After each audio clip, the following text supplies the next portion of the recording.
तो दोस्तों आज के इस वीडियो में मैं आप सभी के लिए लेकर आया हूँ केमिस्ट्री का सैंपल पेपर। और यदि आप BHU BSc BSc nursing BHU BSc AG की तैयारी कर रहे हैं तो आपके लिए आज का वीडियो बड़ा ही इंपॉर्टेंट होने वाला है, क्योंकि इस वीडियो में मैंने केमिस्ट्री से रिलेटेड जितने भी मोस्ट इंपॉर्टेंट क्वेश्चन हैं उन सभी को इंक्लूड किया हुआ है। तो आइए आज के वीडियो की शुरुआत करते हैं।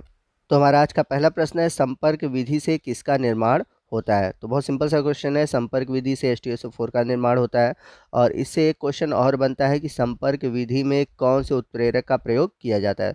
तो आपको बता दें कि संपर्क विधि में V2O5 यानी कि वेनेडियम पेंटाऑक्साइड का प्रयोग किया जाता है। तो आप इसको भी नोट कर लीजिएगा। चलते हैं क्वेश्चन नंबर 24 की ओर। क्वेश्चन नंबर 24 कोऑर्डिनेशन कंपाउंड से है और इसमें पूछा हुआ है कि कौन से रंगहीन हैं। तो जिनके अष्टक कंप्लीट होते हैं वे क्या होते हैं, रंगहीन होते हैं। तो आप इसमें पहले इनके इलेक्ट्रॉनिक कॉन्फ़िगरेशन को निकालिए और देखिए कि किसके अष्टक कंप्लीट है, और जिनके भी अष्टक कंप्लीट होंगे वो रंगहीन होंगे। तो इसमें ये पहला और ये दूसरा ये दोनों कलरलेस देंगे। तो जैसे अगर हम बात करें CuCl2 की, तो इसमें आप देखेंगे तो Cu का जो चार्ज है वो आएगा +1 चार्ज। यहाँ पे मैं +1 चार्ज लिख दे रहा हूँ। तो इलेक्ट्रॉनिक कॉन्फ़िगरेशन करेंगे तो लास्ट में आएगा 4s1। तो 4s1 का एक इलेक्ट्रॉन निकल जाएगा, तो पीछे क्या बचेगा 3d10। तो जब 3d10 बचेगा यानी कि इसका अष्टक कंप्लीट है, इसलिए ये क्या करेगा, कलरलेस कंपाउंड बनाएगा। इसी तरह आप टाइटेनियम का निकालिए, तो ये दोनों जो है आपके कलरलेस कंपाउंड बनाएंगे, इसलिए आपका राइट ऑप्शन होगा ऑप्शन बी। इसमें दो कंपाउंड कलरलेस हैं। क्वेश्चन नंबर 25 है, इनमें कौन सा झाग प्लवन विधि द्वारा सांद्रित नहीं किया जाता। तो आपको बता दें कि जो फेन प्लवन विधि है इसमें हम सल्फाइड अयस्क का प्रयोग करते हैं। जैसे यहाँ पे एजेंटाइट है, गैलेना है, कॉपर पायराइट है, ये सभी क्या है, सल्फाइड अयस्क है। लेकिन जो बॉक्साइड है ये ऑक्साइड अयस्क है, इसलिए इसका सांद्रण नहीं होता। तो आपका राइट ऑप्शन है यहाँ पर ऑप्शन डी। क्वेश्चन नंबर 26 है, किस अणु में सभी आबंध एक समान नहीं है। मतलब कि यहाँ पर पूछ रहा है कि इनमें से किसमें लोन पेयर वाले बॉन्ड है, या फिर आप देख लीजिएगा कि इसका शेप एक जैसा है। तो जो C है और B है ये दोनों एक जैसे हैं। D जो है NF3 इसमें एक लोन पेयर है। वहीं हम बात करें ClF3 की, तो यहाँ पर दो लोन पेयर है। तो ये जो A वाला है ये सभी से अलग है। तो आपका जो राइट ऑप्शन है ऑप्शन A है। या फिर यही क्वेश्चन ऐसे भी दे सकता था कि इसमें से कौन सा सबसे अलग है, तो वहाँ पर भी आपका जो राइट ऑप्शन होता ऑप्शन ए होता। क्वेश्चन नंबर 27 है, कौन सा यौगिक इलेक्ट्रॉन की कमी को दर्शाता है। यानी कि यहाँ पर पूछना चाह रहा है कि कौन सा लुईस एसिड है। तो यहाँ पर लुईस अम्ल होगा B2H6, या फिर हम इसे लिख सकते हैं BH3। चलते हैं अगले क्वेश्चन की और। अगला क्वेश्चन है, किसमें धातु कार्बन बंध नहीं होता। यानी कि कौन सा ऑर्गेनोमेटेलिक कंपाउंड नहीं है। तो इसका जो राइट ऑप्शन है ऑप्शन ए है। तो इसमें आप देखेंगे कि मेटल के साथ कार्बन बॉन्ड नहीं जुड़ा हुआ है, कुछ इस तरह से जुड़ा है। एल्युमिनियम से सीधे डायरेक्ट जुड़ा हुआ है ऑक्सीजन OC2 5। इस तरह से तीन अणु OC2 5 के जुड़े हुए हैं। तो यहाँ पर आप देख सकते हैं कि धातु से कार्बन जुड़ा हुआ नहीं है। अगला क्वेश्चन है, यह गैस ब्रोमीन जल को रंगहीन कर देता है। तो यहाँ पर आपका जो राइट ऑप्शन है ऑप्शन ए है SO2। चलते हैं अगले क्वेश्चन की ओर। क्वेश्चन नंबर 30 है, जिप्सम को 473 केल्विन के ऊपर गर्म करते हैं तो क्या बनता है। तो PUP बनता है, जिसका राइट ऑप्शन है ऑप्शन सी। और ये क्वेश्चन कई बार पूछा हुआ है। अब यदि हम PUP को गर्म करेंगे तो बनेगा CaSO4, और इसे हम बोलते हैं जला हुआ प्लास्टर, या फिर इसे मृत प्लास्टर भी कहा जाता है। तो यहाँ पे याद रखिएगा, इसे जला हुआ प्लास्टर कहते हैं। और जब जला हुआ प्लास्टर को गर्म करते हैं तो बनता है SO3CaO। तो ये क्वेश्चन काफ़ी अच्छा है। चलते हैं अगले क्वेश्चन की ओर। अगला क्वेश्चन है, पिग आयरन में सबसे अधिक अशुद्धि कौन सी है। यही क्वेश्चन अगर इंग्लिश में रहे तो इंग्लिश में होगा, a major impurity in the pig iron. तो आपको बता दें कि जो पिग आयरन होता है उसमें सबसे अधिक अशुद्धि होती है ग्रेफाइट की, यानी कि कार्बन की। तो आपका राइट ऑप्शन है ऑप्शन डी। अगला क्वेश्चन है, क्वेश्चन नंबर 32 है, बहुत अच्छा क्वेश्चन है, प्यूटर में है। तो जैसा कि आपने देखा होगा कि पीतल है, कांसा है, ये सभी जो मिश्र धातुएं हैं, तो उन्हीं मिश्र धातुओं की भांति प्यूटर भी एक मिश्र धातु है। और प्यूटर में कौन कौन से धातुएं पाई जाती है मैं आपको यहाँ पर बता देता हूँ। तो इसमें पाया जाता है Sb यानी कि एंटीमनी, ठीक है। इसके साथ साथ इसमें पाया जाता है बिस्मथ Bi। फिर इसके अलावा होता है Ag। इसके अलावा इसमें कुछ लेड होता है, ठीक है, कॉपर होता है, और लेड होता है, Pb होता है। तो इतने मेटल इसमें पाए जाते हैं। तो यहाँ पर जो राइट ऑप्शन होगा ऑप्शन बी होगा Ag। यहाँ पर लेड भी दिया हुआ है, लेकिन लेड की मात्रा बहुत कम होती है, इसलिए यहाँ पर ये राइट ऑप्शन नहीं होगा। ऑप्शन होगा आपका बी, Ag। अगला क्वेश्चन है कैलोमल है, तो Hg2Cl2 को हम बोलते हैं कैलोमल। अगला क्वेश्चन है यह तत्व कभी कभी क्विक सिल्वर कहलाता है, तो आपको बता दें कि Au को हम बोलते हैं नेटिव सिल्वर, तो आपका राइट ऑप्शन है ऑप्शन ए। अब चलते हैं अगले क्वेश्चन की ओर। क्वेश्चन नंबर 35 है सिनेबार के भर्जन से बनता है। तो आपको यहाँ पे बता दूं कि जब हम सिनेबार का भर्जन करते हैं, ठीक है, तो HgS है, तो इसमें हम वायु प्रवाहित करते हैं, यानी कि O2 प्रवाहित करते हैं। तो होता क्या है कि इसमें जो उपस्थित सल्फर है वो SO2 के रूप में निकल जाता है और प्राप्त होता है Hg। तो यहाँ पर आपका जो राइट ऑप्शन होगा ऑप्शन सी होगा, Hg। तो सिनेबार के भर्जन से हमें क्या मिलेगा, Hg मिलेगा।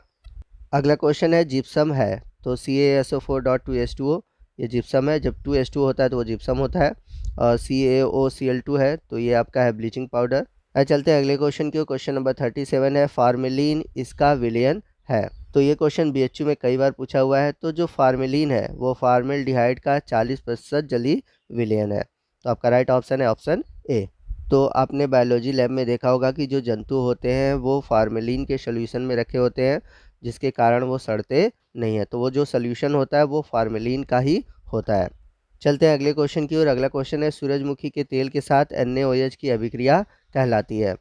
तो यहाँ पर देखें तो जो सूरजमुखी का तेल है यह एक वनस्पति तेल है, और जब हम वनस्पति तेल की क्रिया NaOH से कराते हैं तो बनता है साबुन, और साबुन बनने की प्रक्रिया को हम बोलते हैं साबुनीकरण। तो यहाँ पर हमारा जो राइट ऑप्शन होगा ऑप्शन बी होगा, साबुनीकरण। क्वेश्चन नंबर 39 है यह एक थर्मोप्लास्टिक है, तो इसमें कौन सा थर्मोप्लास्टिक है, तो बेकेलाइट थर्मोप्लास्टिक है। राइट ऑप्शन है ऑप्शन बी। क्वेश्चन नंबर 40 है निम्न में से किसमें कोई त्रिकबंध नहीं। तो बहुत सिंपल सा है, हम सभी जानते हैं कि अमोनिया में त्रिकबंध नहीं पाया जाता, क्योंकि नाइट्रोजन के साथ जुड़ने वाले हाइड्रोजन सभी सिंगल बॉन्ड से जुड़े हुए हैं, और नाइट्रोजन के पास एक लोन पेयर ऑफ इलेक्ट्रॉन है। अगला क्वेश्चन है निम्नलिखित में से किसकी आकृति समतली चतुर्भुजाकार है, यानी कि स्क्वायर प्लानर है। तो यहाँ पर इस क्वेश्चन का जो राइट ऑप्शन है ऑप्शन बी है। अगला क्वेश्चन देखते हैं। क्वेश्चन नंबर 42 है निम्नलिखित में से कौन सी ईंधन गैस नहीं है, यानी कि फ्यूल गैस नहीं है। तो पहला ऑप्शन दिया हुआ है भाप अंगार गैस। तो भाप अंगार गैस को हम क्या क्या लिखते हैं, भाप अंगार गैस को लिखते हैं हम लोग CO+H2, इसी को हम वाटर गैस भी बोलते हैं। और एक होता है प्रोड्यूसर गैस, यदि मैं बोलूँ कि CO+N2, तो ये होगा हमारा प्रोड्यूसर गैस। तो यहाँ पर जो मार्स गैस है, मीथेन है, यह फ्यूल गैस है, क्योंकि CNG में ये गैस पाई जाती है। तो यहाँ पर आपका जो राइट ऑप्शन होगा ऑप्शन सी होगा, हंसाने वाली गैस N2O, ठीक है, क्योंकि यह कोई भी ईंधन गैस नहीं है। अगला क्वेश्चन है लोहे में जंग लगने का कारक है। तो लोहे में जंग क्यों लगता है, तो लोहे में जंग लगता है नमी के कारण या फिर वायु के कारण। तो यहाँ पर आपका वायु यानी कि ऑक्सीजन दिया हुआ है O2, तो यहाँ पर आपका जो राइट ऑप्शन होगा ऑप्शन ए होगा O2। अगला क्वेश्चन है विलेय को विलयन से इसके द्वारा पृथक किया जाता है। तो बहुत सिंपल सा क्वेश्चन है, निस्यंदन के द्वारा विलेय को विलयन से अलग किया जाता है। तो आपका राइट ऑप्शन है ऑप्शन ए। क्वेश्चन नंबर 45 है समुद्र के पानी से नमक प्राप्त करने के लिए यह विधि अपनाई जाती है। तो यानी कि साल्ट को कैसे बनाया जाता है, तो हम सभी जानते हैं कि वाष्पीकरण द्वारा बनाया जाता है, ठीक है, क्योंकि जो गर्मी है या धूप के कारण जो समुद्र का जल होता है उसमें जल भाप के रूप में निकल जाता है, जो बचा हुआ सॉल्ट होता है वो नीचे रह जाता है। तो वाष्पीकरण द्वारा हम समुद्र के पानी से नमक प्राप्त करते हैं। तो हमारा राइट ऑप्शन है ऑप्शन बी। क्वेश्चन नंबर 46 है पॉलीथीन का औद्योगिक उत्पादन किसके बहुलकीकरण द्वारा करते हैं। तो वो सिंपल सा है, हम सभी जानते हैं कि जो पॉलीथीन है वो एथिलीन का बहुलक है, यानी कि एथिलीन C2H4। तो आपका जो राइट ऑप्शन है ऑप्शन सी है। क्वेश्चन नंबर 47 है प्राकृतिक रबर को कठोर बनाने के लिए किसका उपयोग किया जाता है। तो प्राकृतिक रबर को कठोर बनाने के लिए सल्फर का उपयोग किया जाता है, और इस प्रक्रिया को हम बोलते हैं वल्कनीकरण। तो इसको भी याद रखिएगा, ऐसे भी पूछा जाता है कि वल्कनीकरण क्या होता है और इसमें हम किसका प्रयोग करते हैं, तो सल्फर का प्रयोग करते हैं प्राकृतिक रबर को कठोर बनाने के लिए। क्वेश्चन नंबर 48 है यह हरित गृह प्रभाव के लिए उत्तरदायी है। तो ग्रीन हाउस इफेक्ट के लिए CO2 रिस्पॉन्सिबल होता है। तो आपका राइट ऑप्शन है ऑप्शन डी। क्वेश्चन नंबर 49 है हाइड्रोजन परमाणु के नाभिक में है। बहुत ही अच्छा क्वेश्चन है और इम्पॉर्टेंट क्वेश्चन है। तो हम जानते हैं कि किसी भी परमाणु के नाभिक में पाए जाते हैं न्यूट्रॉन और प्रोटॉन, और बाहर की तरफ इलेक्ट्रॉन घूमते हैं। तो यहाँ पर इलेक्ट्रॉन की बात नहीं पूछा हुआ है, नाभिक में पूछा हुआ है। तो जैसा कि हम सभी जानते हैं कि जो हाइड्रोजन परमाणु है इसका परमाणु क्रमांक 1 और परमाणु भार भी 1 होता है। अगर हम इसकी न्यूट्रॉन की संख्या निकालें तो 1 - 1 करेंगे तो न्यूट्रॉन की संख्या आएगा 0, अर्थात इसके नाभिक में न्यूट्रॉन नहीं पाया जाता, केवल पाया जाता है प्रोटॉन। तो याद रखिएगा, हाइड्रोजन के नाभिक में न्यूट्रॉन नहीं होते। तो यहाँ पर आपका जो राइट ऑप्शन है ऑप्शन ए है, केवल प्रोटॉन पाए जाते हैं। क्वेश्चन नंबर 50 है, इसमें एक carbon carbon single bond, carbon carbon double bond और एक कार्बन कार्बन ट्रिपल बॉन्ड है। तो इसको सॉल्व करने के लिए पहले हमें स्ट्रक्चर बनाना होगा। तो सबसे पहले हम पहले ऑप्शन से चलते हैं। तो पहला ऑप्शन है C4H6। तो यहाँ पर 4 कार्बन है, तो सबसे पहले आप 4 कार्बन को लिख लो। तो यहाँ पर 4 कार्बन हमने लिख लिया और सभी को सिंगल बॉन्ड से जोड़ दिया। अब यहाँ पर हाइड्रोजन की संख्या है 6 और हमें ट्रिपल बॉन्ड और डबल बॉन्ड दोनों लेने हैं। अगर हम सपोज़ करिए कि बीच में हम ले रहे हैं डबल बॉन्ड, तो अगर हम बीच में डबल बॉन्ड ले रहे हैं यहाँ पर, तो किनारों पर हम ट्रिपल बॉन्ड ले ही नहीं सकते, क्योंकि अगर हम यहाँ पर ट्रिपल बॉन्ड लेंगे तो इस कार्बन का वैलेंसी 5 हो जाएगा, जबकि कार्बन की वैलेंसी होती है 4। तो आपका पहला ऑप्शन गलत है। ठीक, दूसरे ऑप्शन की ओर चलते हैं। इसमें कार्बन की संख्या 4 है, सबको हमने सिंगल बॉन्ड से जोड़ दिया। ठीक, हाइड्रोजन है 4। अब यहाँ पर बात आती है कि हमें डबल और ट्रिपल बॉन्ड दोनों लेने हैं। तो हम क्या करते हैं कि पहले वाले पे ट्रिपल बॉन्ड ले रहे हैं और लास्ट वाले पे डबल बॉन्ड ले रहे हैं। तो पहले वाले कार्बन पे एक हाइड्रोजन जोड़ेंगे तो इसकी वैलेंसी 4 हो जाएगी। ठीक है, अब दूसरे वाले कार्बन की वैलेंसी ऑलरेडी पूरी हो गई, 4। ठीक, तीसरे कार्बन पर देखें तो इसकी वैलेंसी 3 है, तो एक और हाइड्रोजन जोड़ दें और लास्ट वाले कार्बन में 2 हाइड्रोजन जोड़ेंगे तो इसकी वैलेंसी पूरी हो जाएगी। तो इस तरह यहाँ पर हम देख रहे हैं सिंगल, डबल और ट्रिपल दोनों तीनों तरह के बॉन्ड है और 4 हाइड्रोजन भी है, बैलेंस हो रहा है। तो यहाँ पर हमारा जो राइट ऑप्शन है ऑप्शन बी है। तो इस तरह से हम इस क्वेश्चन को सॉल्व करेंगे। तो दोस्तों, ये था हमारा आज का वीडियो। आपको आज का वीडियो कैसा लगा कमेंट करके ज़रूर बताइएगा। वीडियो अच्छा लगा हो तो वीडियो को लाइक और शेयर करना मत भूलिएगा, और कोई भी डाउट हो आप हमसे कमेंट करके पूछ सकते हैं। तो दोस्तों, आप आने वाले दिनों में किस टॉपिक पर वीडियो चाहते हैं आप हमें कमेंट करके ज़रूर बताइएगा। आप चाहते हैं कि मैं किसी पर्टिकुलर टॉपिक पर वीडियो बनाऊं तो ज़रूर कमेंट करिएगा। और यदि आप हमारे चैनल पर नए हैं और अभी तक आपने हमारे चैनल को सब्सक्राइब नहीं किया हुआ है तो प्लीज़ हमारे चैनल को सब्सक्राइब कर लीजिए और बगल में जो बेल आइकन है उसे प्रेस करना मत भूलिएगा, ताकि जब भी मैं इस तरह के वीडियो अपलोड करूँ उसका नोटिफिकेशन आप तक पहले पहुँचे। तो मिलते हैं अगले वीडियो में अगले टॉपिक के साथ। तब तक के लिए जय हिंद, जय भारत।